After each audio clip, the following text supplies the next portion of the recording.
எல்லாம் போட்டு மறுபடியும் 2 கொதி வரைக்கும் வேக வைக்கணும். சரிங்களா? இப்போ இந்த பாசிப்பருப்பு தண்ணி எடுத்து வேஸ்ட் பண்ணல. அதுலேயே ரசம் ஒரு தக்காளி, சீரகம், குருமிளகு, கருவேப்பிலை, கொத்தமல்லி தலையெல்லாம் போட்டு அந்த கொஞ்சம் புளி, தேவையான உப்பு போட்டு நல்லா கரைச்சி வச்சுட்டு இப்போ எண்ணெய் அடுப்பு பற்ற வைக்க போகிறோம். ரசம் அதில் பாசிப்பருப்பு ரசம் ரொம்ப நல்லாயிருக்கும். பருப்பு ரசத்தை விட நல்லாயிருக்கும். அது வேஸ்ட் பண்ண வேண்டாம்னா அந்த தண்ணியில் ரசம் வைக்க போகிறோம். கருவேப்பிலை, கொஞ்சம் வெங்காயம் போட்டு தாளித்து இது கரைச்சி வச்சதை அப்படியே போட்டுருவாங்க. போட்டிங்கன்னா அது நல்லா இருக்கும். ரசம் சூப்பராக இருக்கும். கொஞ்சம் போட்டுக்கணும்.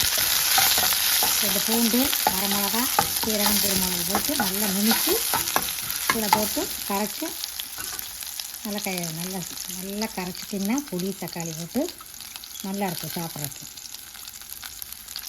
டேஸ்ட்டாக இருக்கும்.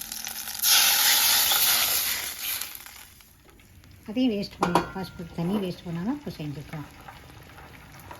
இப்போ ரசம் நுர கட்டிடுச்சு பாருங்கள். நுர தான் கட்டணும், கொதிச்சா நல்லா இருக்காது. இப்போ அந்த பாசிப்பருப்பு தண்ணி எடுத்து ரசம் வச்சுருக்குறோம். நல்லாயிருக்கும் பாருங்கள். சாப்பிட்லாம் வாங்க. ஈரக்குழம்புக்கு பாசிப்பருப்பு ரசம் சூப்பராக இருக்கும். தண்ணி அது வேஸ்ட் இல்லாமல் சத்தானது. வாங்க சாப்பிட்லாம்.